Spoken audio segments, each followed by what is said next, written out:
Magandang umaga, Philippine Air Force. Narito ang magiging lagay at taya ng panahon ngayong linggo, July 5, 2026.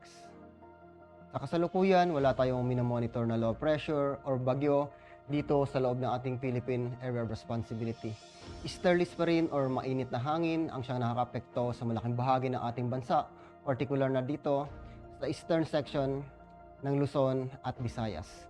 Samantala, ang minomonitor nating bagyo na nasa labas ng ating Philippine Area of Responsibility na may kategoryang Super Typhoon with international name Bobby, kanina ngang alas 3 ng madaling araw, ito'y namataan sa layong 2,700 km silangan ng Eastern Visayas. Ito'y may lakas na taglay na hangin na umaabot ng 195 km per hour sa gitna at may pagbugsong 240 km per hour. Ito'y inaasahan na kikilos westward sa bilis na 15 km per hour.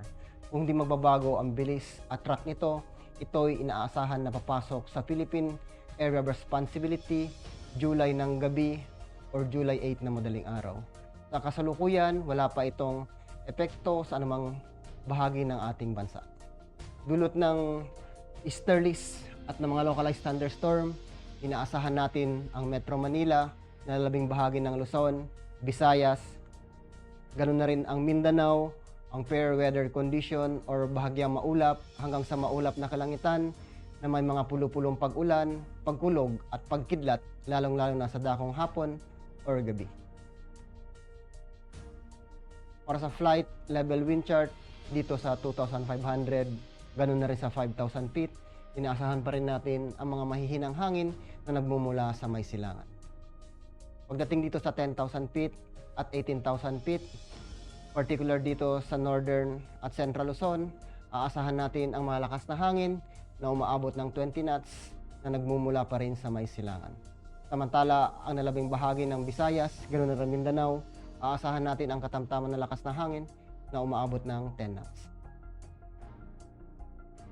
Para sa flight, ang impact sa flight operation, particular dito sa Cagayan Valley, Bicol Region, Eastern Visayas, Aurora, Quezon at Dinagat Islands, dulot ng easterlies, aasahan natin ang mga warm and humid air from Pacific enhancing convective activity. Ang impact nito sa rotary, localized thunderstorm, and light turbulence may briefly affect operations, especially inland in the afternoon. Pagdating naman sa peak swing, generally fair weather with possible isolated seabees causing short-term delays or turbulence. Para sa Metro Manila at nalalabing bahagi ng ating bansa, dulot ng mga localized thunderstorm, aasahan natin ang mga afternoon convective development producing gust fronts and heavy rain. Ang impact nito sa rotary, downbursts, strong gusts, and reduced visibility pose significant hazard. Avoid flight in seabees activity. Para naman sa peak swing, aasahan natin ang mga severe turbulence and wind shear like during arrival and departure phase. Aircraft may experience temporary delays or require diversions.